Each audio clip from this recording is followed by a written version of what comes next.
You've just landed on the Coolest People in the World podcast, a show that features stories of cool people doing really cool things.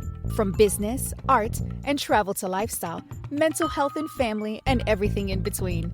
Join host Crystal J. Bailey as she introduces you to some of the coolest people in the world. Here's Crystal. Welcome back to the Coolest People in the World podcast. I'm your host, Crystal J. Bailey, and I am here with another exciting guest, my friend Priscilla Salcedo. Welcome to the show, Priscilla. Hi, thank you for having me. So Priscilla is, like many of us, a Jane of all trades, does many things, has lived many different lives, and all roads, lead to your most purposeful journey, and we discovered each other along the way. So Priscilla is a psychic, a Reiki master. She is an accomplished author. She is about to publish her 6th book, The Rose-Colored Prince, coming out when?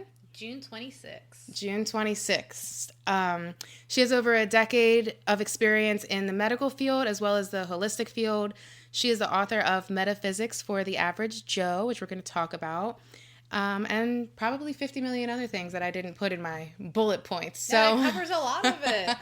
I'm over here reading through my notes, but I'm just going to pass the mic to you and ask you to introduce yourself, Priscilla. Well, first, hello, everyone. I'm Priscilla. A lot of people know me as Prissy Tarot. So like you mentioned, yes, I do wear many hats. And honestly, all of those hats have led me to where I am today, and I'm super grateful for that. Whether it's me being an author, whether it's me doing energy healing, whether it's me doing readings, it all has kind of fell under one umbrella, so I'm super grateful. And it's led me here to you, so yes. I'm super grateful. I love it. I really just always say this, we find each other along the way, and the way in which we met and connected, and the fact that we're here recording this podcast right now is kind of crazy. So thank you for following your journey. Of course. No, and I absolutely love that. And I do a lot of in-person events, and my favorite part is like meeting people and building those connections with people. Yeah, which is where we met. So my friend Robin had an event, in February? It was for Valentine's Day. Yep, the one that I shared my poetry at. So, and I don't often, so a little backstory just for me.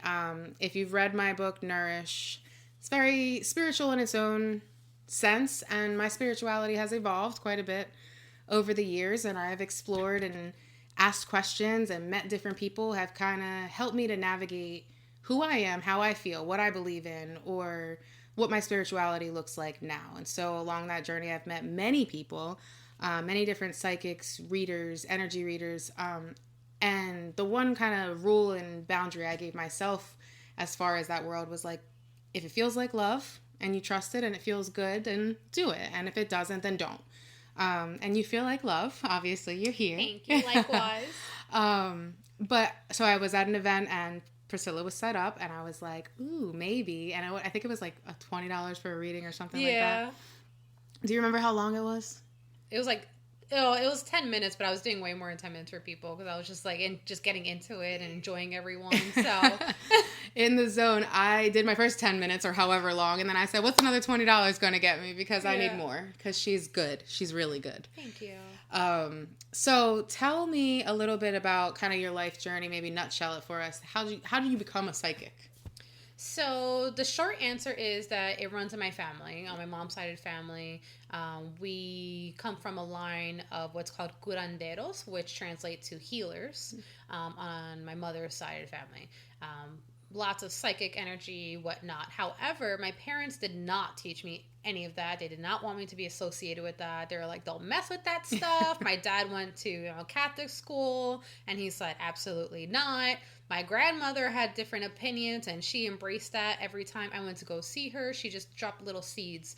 But what really came down to, like, I was that kid whose favorite show was Charmed. Yeah. Oh, me too. Yes. And I was that kid who, I was a nerd, so I was in the library reading books. Like, it was a taboo, but I was reading books about energy and books about, like witchcraft and whatever, as a child, but I was hiding in the aisles doing it, you know? I didn't think anything of it. You know, me and my sister used to do the light as a feather, stiff as a board. Right. You know, we used to watch the movie The Craft. You know, like you name it, all the common, I'm a 90s kid, all the common 90s kid things, we did it. And eventually, as much as I tried to push it away with my career, it just led me right back to here. As it always seems to, right? Nudges you back to yourself. Yeah. So when did you kind of start to lean into it and take it seriously then? I started taking it seriously. So as a kid, so I'm also a psychic medium, so I do see spirits. And as a kid, I saw them. I was scared of it. I did not want anything to do with it. As a teenager, I was kind of drawn back into it. I'm going to say around 15. I got my first tarot deck at 16, but I was a little bit of a rebel, okay? And I did not get my first tarot deck, like, in the proper way, I'll put that. Like, I kind of just snatched it, you know? I see. So I did not have, like, a guidebook, and I did not have instructions. So again, it was still taboo. So I was kind of looking at each card and being like, okay, what does this look like to me? What does this mean to me? And whatnot. But I ended up getting really good at it. Like, by doing that, I was able to use my intuition. Then later on, you know, when I was able to afford my own deck, I actually got one, and I saw that the interpretations were pretty close to what I was already saying and doing. So you will notice if you ever get a reading from me, my readings are very different than most readers because it's like very freestyle. I was self-taught. I can attest to that, but I like it a lot. It's thanks. Because it's very organic too. Yeah. So the short answer is I really started taking it seriously at 16. I started doing readings for other people, friends and family, around like 18. And then they were like, what are you doing? You need to be doing this professionally. I'm like, no, I can't charge for this. There's no way. And the universe taught me there is a way. There's always a way. In addition to all of this, though, you were a surgical tech for some time. You are a certified surgical tech. So, like, how does that all play into, how do these worlds collide? So, majority of my background is actually in the medical field, alongside with the holistic side. I was doing it at the same exact time. Because like I mentioned, I was fighting the spiritual side of things for a while. I was like, no, I can't do this for a living, you know? So I wanted to find what made sense. But also I was like really good. So I started being a living caregiver, which opened a can of worms in the healthcare field. And I realized I really loved helping people more than anything. I loved helping people. I loved healing.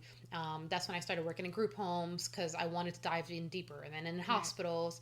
And then it led me to recovering organs for transplant. And I absolutely loved everything about it. But what I really realized at the end of the day is that I loved healing.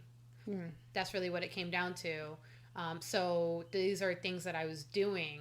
Now, when I was doing organ recovery, I was seeing spirits. I was dealing with death a lot. So I was seeing spirits come in and out of the body, you know, and that's when I started helping people cross over. And that's what really gave me that another push into the spiritual side of things. What is that like? What does that entail?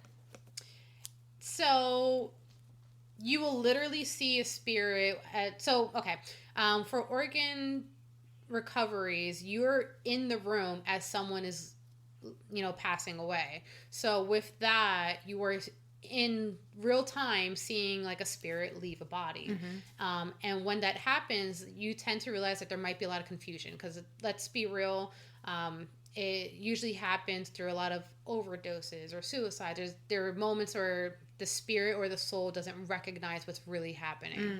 And that's where I started coming in. It started out with just me being like, noticing, like, am I even the only one seeing this? Am I going crazy right now? And then when I realized that I was the only one seeing it, I was like, okay, well, let me talk to them. You know, that's everyone's normal response. So I said, hey, it's going to be okay. Like, you're going to be fine, kind of thing. And then it just kind of became more intense, where like I would kind of hold their hand or I would do things. And then it came into like, listen, you're going to see a light. You're going to see it. And then I would just see like them their spirit kind of just fade away, like, but peacefully.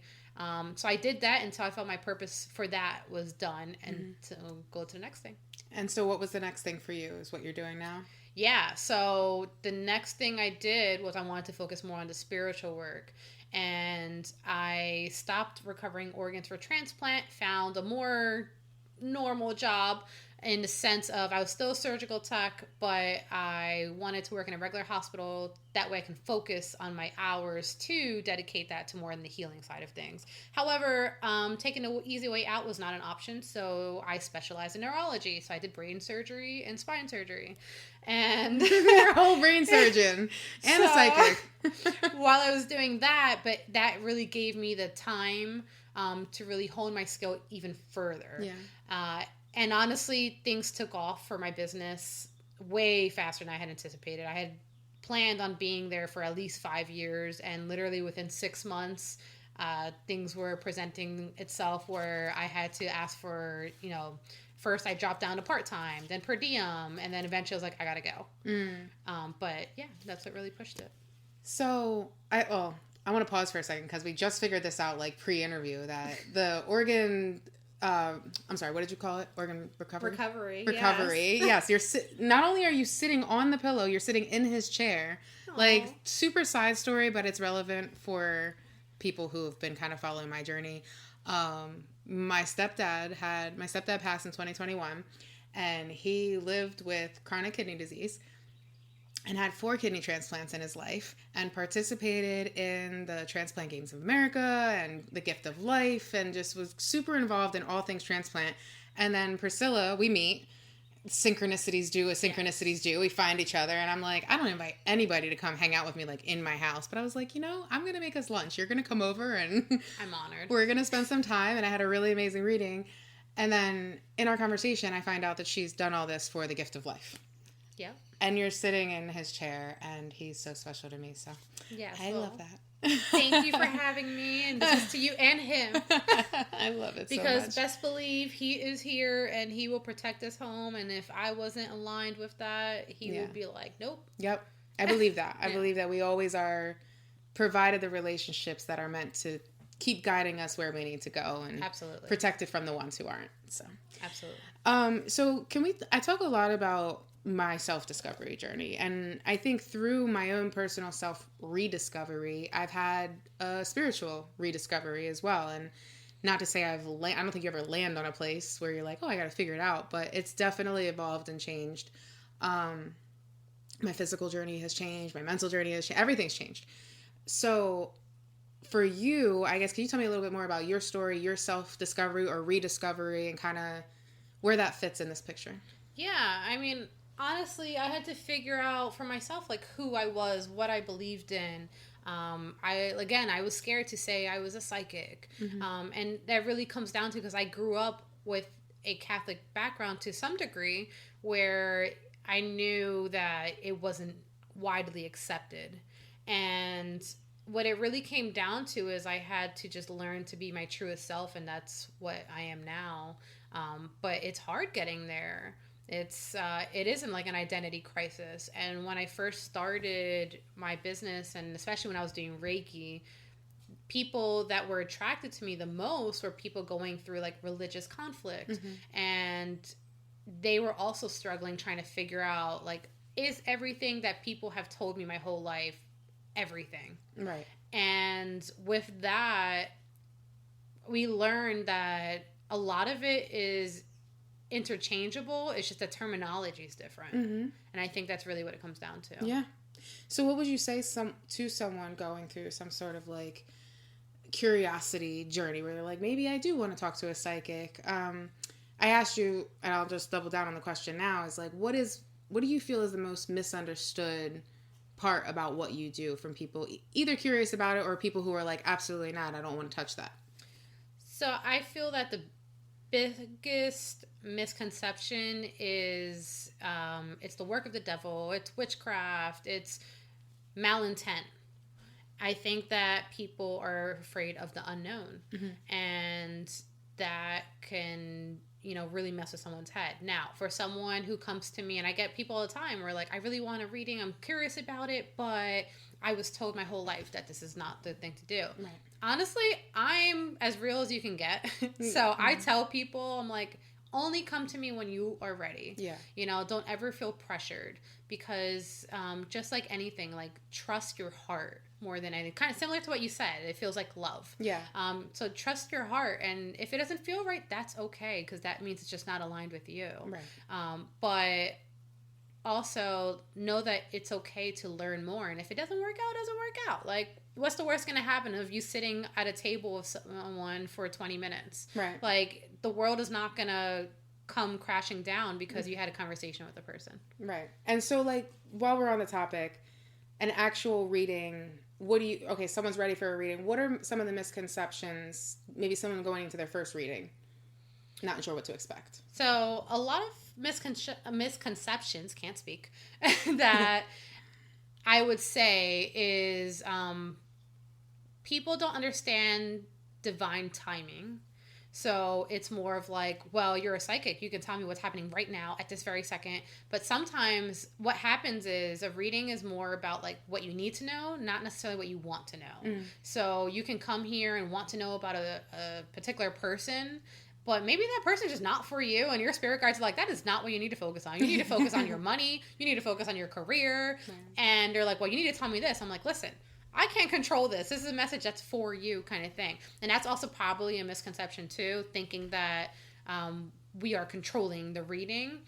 Everything's guided. It's divinely guided. I'm working with your spirit guides and my spirit guides, and we're seeing what flows out. And it just kind of happens naturally. But a big misconception of that is it's almost like, well, where are the lotto numbers? You know? Yeah. People want it to make sense. That's the biggest one. People want it to make sense. So what happens a lot with people who've never gotten a reading before is with tarot cards, they think that you're just reading a card, and they're not putting together that it's an intuitively guided thing. So they're like, well, how'd you get that from that card? Well, what does that card mean? What does that card mean? And they're like stopping the reading a lot. Please don't do that. So she knows what she's talking about. So I would say that, like, they just want to make it make sense, but sometimes it doesn't make sense. Right. Or it doesn't make sense right away. That's what I learned. Yeah. So I have my second reading with you today, but, well, February, March, April, May, 3 months since the first one. Yeah. And at first I was like, maybe she was wrong. You know, because partly because I didn't want to do the thing that I knew I had to do. Yeah.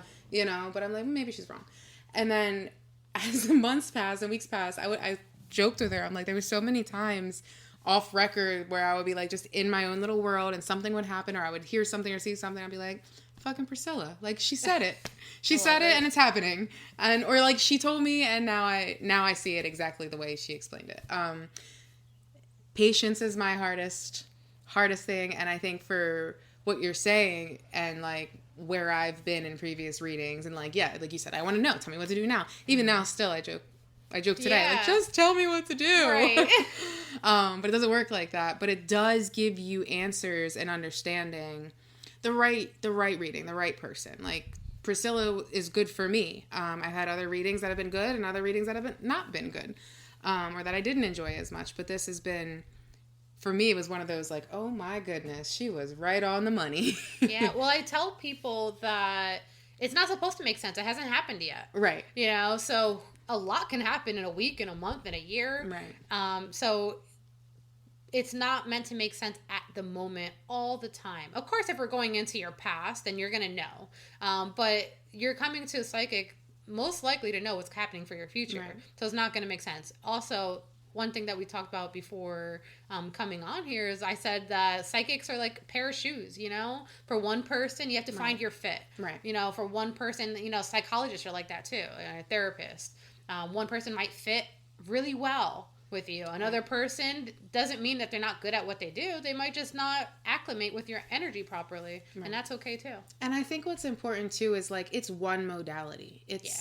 That's the thing I always try to reiterate with everything is like, therapy is one modality. Reiki, psychic reading, sound healing, all these things, they're just different modalities of like self-discovery. They're all tools and different resources to help you figure some shit out, figure your life out, figure the things around you out.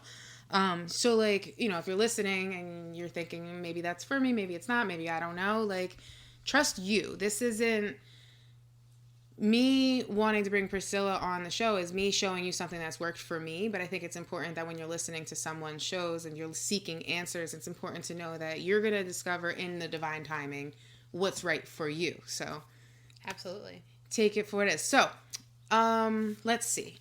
So let's talk about your books. So I feel like we're going to go back to the psychic stuff. Oh, yeah. At some point, or the whole thing. But I dabble into the psychic stuff in the book too. Oh, okay. All right. So tell us about, you have 6, this will be your 6th book, but let's start with the one that's coming out soon. Yes, so the one that is coming out June 26th is called The Rose-Colored Prince. This is my first fiction book. However, it is based on true events. I will say that in there, the core of the events are all true. But it's a book. Just like when you watch a movie, you want to see the drama and the action. So maybe I'm being a little dramatic with my thoughts about the situation. I'm always dramatic with my thoughts. Exactly. So that you're going to see a little bit in the book. However, what the book is really about is people's misconceptions. It really, just now that I'm thinking about it. There you go. Read the book. Yeah. So in this particular case, it's about a love story, essentially. It starts off with a love story and how sometimes we feel stuck and someone goes to see a psychic because they feel stuck because, you know, I'm a psychic, I'm always a card, so I'm going to bring that into it. Right. But what it comes down to is the misconceptions about love and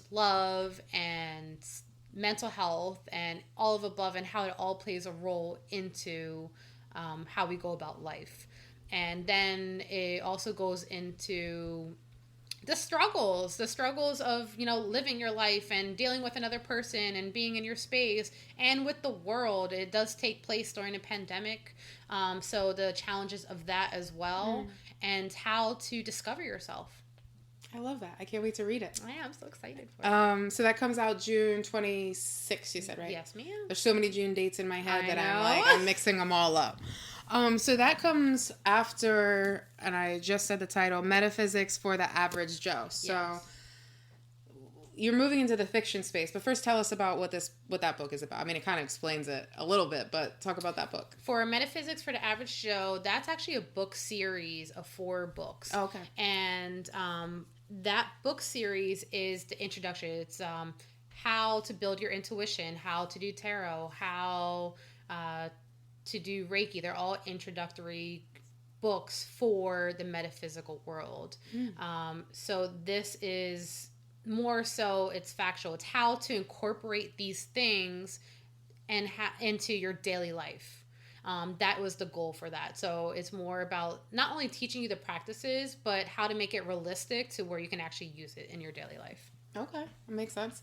And then, so with this book, you're transitioning into the fiction space. So talk to me a little bit about what that was like. So transitioning to the fiction, that was not planned, by the way. Is it ever? No, you're right. That's very true. Divinely guided. So it was originally supposed to be a nonfiction. It was supposed to be a memoir. And that's how it has the true events in there. But really what it came down to is like, why can't we have a little fun with it? Right. You know, so it's like you can be yourself and you can throw a little humor in there and you can just embellish a little bit, but still be yourself, like just being you at the end of the day. So it turned into a fiction because I wanted it not to be so serious. Yeah. Yeah. I love that. I have often thought about like, man, these stories are crazy. I should put them into a fiction book and not real life. So I might take a page from your notebook. Oh, yeah. In that regard. All right. So let's see. I have all these questions that I definitely wanted to ask you, but I kind of been all over the place. Throw them all at me. Where do people, before we go further, find the book, sign up for pre-orders? So, yes, the book is available. The Rose-Colored Prince is available for pre-order on Amazon. It's on Barnes & Nobles. It's on Goodreads. Probably any popular book area, you will find it. But the easiest is probably going to be Amazon and Barnes & Nobles. So jump on there and pre-order The Rose-Colored Prince by Priscilla Salcedo. That's your name on the book, right? right? Yes, okay. it is. All right. So flipping topics a little bit, part of what you do is trauma healing. And I think that there's a lot of buzzwords that have come up especially over the past couple years on the internet. We talked a little bit about how there is a collective healing happening. I kind of want to debunk a little bit of some of the buzzwords and the things that are happening, and everybody's seeing, like you said, toxic and different things coming up that they're not sure really how to apply. What does trauma healing look like from your point of view? So trauma healing is someone processing the thoughts, the emotions attached to the memories of an incident that has happened in their life. So I actually work with therapists in Delaware. I work with victims of crime. So I specialize in trauma healing. Mm-hmm. And it's not so much of forgetting about what happened to you, but it's processing and acknowledging that it happened, but it doesn't define you. Mm-hmm. Mm-hmm. So are you able to tie like the spiritual world? How does that tie together with the trauma healing and the spiritual world? So like I said, I work with therapists. So speaking of those modalities, what I do is I do energy healing, I do Reiki for them. And what the purpose of that is to energetically move the energy that has been stagnant. So when it comes to trauma, what normally happens is our body goes into what's called a flight or fight response. Mm-hmm. And when your body is in that flight or fight response, it kind of shuts down on you. And as a defense mechanism, it can affect your appetite. It can affect a lot of things. It can affect the way that you think, the way that you move, the way that you go about future situations. So where I tie in the energy work is that's something that you've harbored for a long period of time, way longer than I ever had to, because you got comfortable in being that survival mode. Mm-hmm. So my job energetically is to move that around for you, and so you can move forward and know that it's going to be okay. I love that. And that's a large part of the type of healing that I've been doing. And, I kind of talk about, I'm just starting to open up my world and share what's been happening in the dark, so to speak, publicly. And a lot of that has been experiencing different types of energy healing and understanding what it is like to store trauma in your body. And a lot of I haven't really talked too much about this yet, but like my weight loss, this recent weight loss, I've lost and gained weight more than once in my life, always on purpose on the loss side, not the gain side. Right. But this time I lost weight kind of by accident doing a lot of this deep trauma work, releasing a lot of this stuff that have come to understand really was being stored in my body. The body really does keep score and holds on to these things. And I would find that I would do some sort of like holistic modality, and then I would lose 5 pounds. It was like literally weight being released. Yeah. So I actually tell any person that comes to me for Reiki, and the first time I always tell them, think of it like a body detox. Just like when you go on a diet and you detox and your body's getting rid of all those toxins, it does that for Reiki too. Yeah. So naturally you will notice that you might use the restroom a little bit more after your first session because your body is detoxing. So it makes perfect sense for someone to go to Reiki or get energy healing or any type of energetic modality and realize that their body is reacting differently. It is. It's all very, very interesting to me. I'm still digesting and making sense of it all. So I appreciate the way you explain it all. Of course. So you do a lot of healing work for other people. How do you keep yourself grounded and aligned and tapped into your own intuition? So I am what's called like a conduit. So I don't absorb the energy. It kind of just flows through me and goes to the person that I'm doing the energy healing for. Mm-hmm. I think, again, another misconception is that, well, if I'm moving your energy, I must be taking it all in. And also, the word empath is something that gets thrown out a lot nowadays. Talk about it because, yes. Not everyone is an empath. Right. There are a lot of people that are, but the thing about empaths is they absorb the energy. And it's part of their lesson to learn how to not absorb it. You can help people without taking all their pain in. That's not what an empath is supposed to do. An empath is, or the wounded healer, should I say, it's a very another common term, where people think that like they have to take on all this pain. So to answer the question, how do I stay grounded? I do energy work on myself too. I go to someone else because I can't fuel from an empty cup. Right. Also. So I have moments where I have to recharge as well. I love going out in nature. I'm always by the water. I am always like, usually when I do readings and I feel that it's going to be heavy, I will do the reading in a park.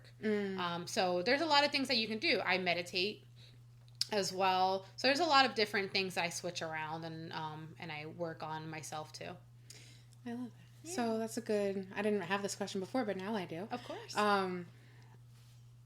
I think tools and resources and access to information and thought processes is really important. I think that's a large part in why we're all healing collectively the way we are, is because we have found access to each other and to our different points of view, and it's given us a lot. It's taken a lot as far as like the internet and social media and all that stuff goes, but it's also given us a lot. So someone listening to this, someone who's wherever they're at on a spiritual journey, do you have like a tool or a couple tools that you were like, these things really work for me in my mental health, my spiritual journey, that they could apply like today? Oh yeah. So there's a couple things I tell people. I'm going to give you guys a really quick exercise that you can do, and nobody ever has to know that you're doing it. So I call it the calm boat exercise. Imagine yourself that you're on a boat in the middle of the ocean. The water represents your emotions. So in the beginning, you have a lot of thoughts and whatnot. Your emotions are crazy. The water is going to be rough, okay? Let's just be real with that. Now, what your job is to do, just imagine the water being calm. So you're going to acknowledge those thoughts and then release them. And the more you do that, the more you practice it, before you know it, you'll be on clean slate. I like that. I am the ocean, so I gotta calm myself. Yeah, so listen, you could be at work and you're like, let me just get on my calm boat. Yeah, I like that. Yeah. I like that. I started doing something, I kind of make things up as I go sometimes, but I was actually on a boat. I was on the ferry, Cape May ferry, and I just was having a whole panic attack inside, and I was with my son and his wrestling team, and there's a lot going on, and I like got in the car. I wear this circle ring on my, it's not even a circle cup then, on my finger. And I like used it as this like release button. I was like, all right, press the button and release. And then I was making it up as I went, but it worked. And then I found myself like rubbing my legs, and I was like, okay, self-soothe. Okay, what's next? All right, find still. And I just like visually was like, find something that's still, that kind of like brought me back to, and it worked. So little do you know, that's actually something I teach my students too. Really? I call it a turn on switch or a turn off switch. Okay.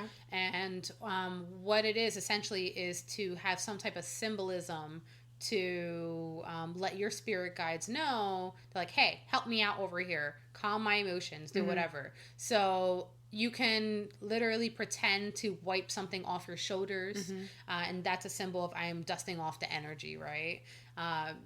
Something that I do is I wear crystal jewelry when I do readings. So when I'm doing it, normally I don't have it on today. I will put it on, and then more for mediumship, to be honest with you.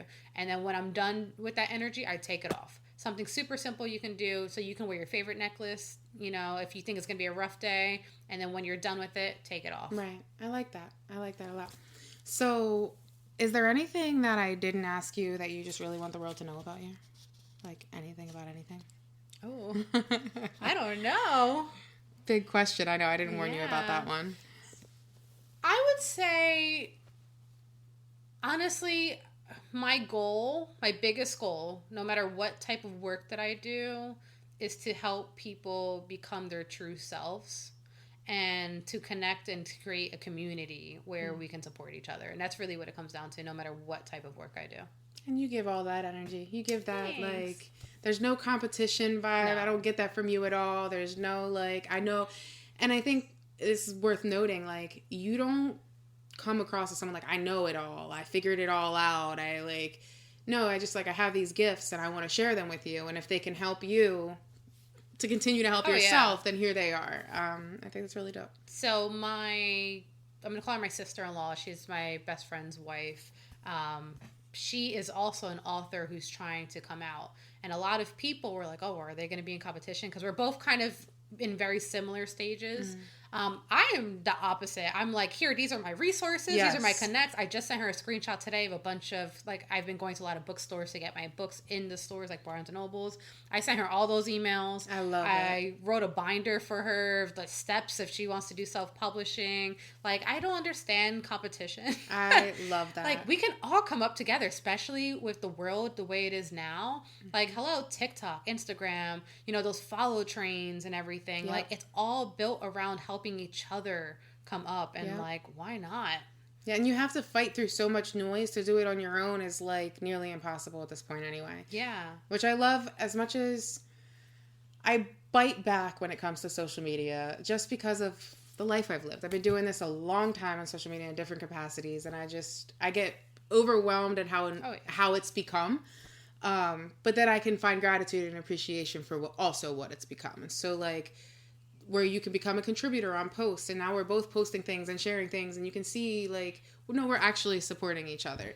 I can appreciate, like, and like you said, follow trains, things like that, where, like, no, there's some people out here still really trying to elevate together, you know? And Yeah. Well, another thing is with the whole social media, everything requires balance, right? Right. So, yes, I'm like an influencer technically on there. Like, I don't see myself as that, but other people see me as that. It's such a weird dynamic. Right.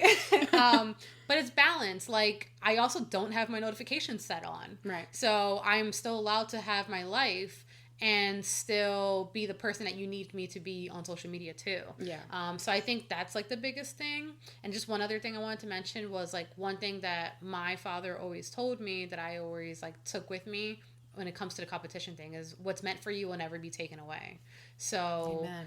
With that, it's like, know that it doesn't matter what happens. Maybe the timing might be different. Right. You know, maybe what's meant for you might come 7 years later, but what's meant for you won't be taken away. So instead of thinking, you know, having jealousy, why not cheer each other on? I love that.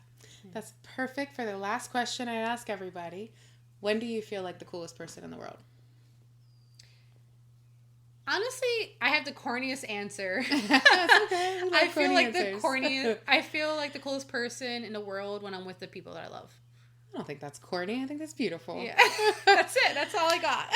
No, that's when you should feel like the coolest person in the world. I think everybody's answer's been so different so far, and I love that. And I don't really tell people like it's coming. Only one of my guests knew it was coming.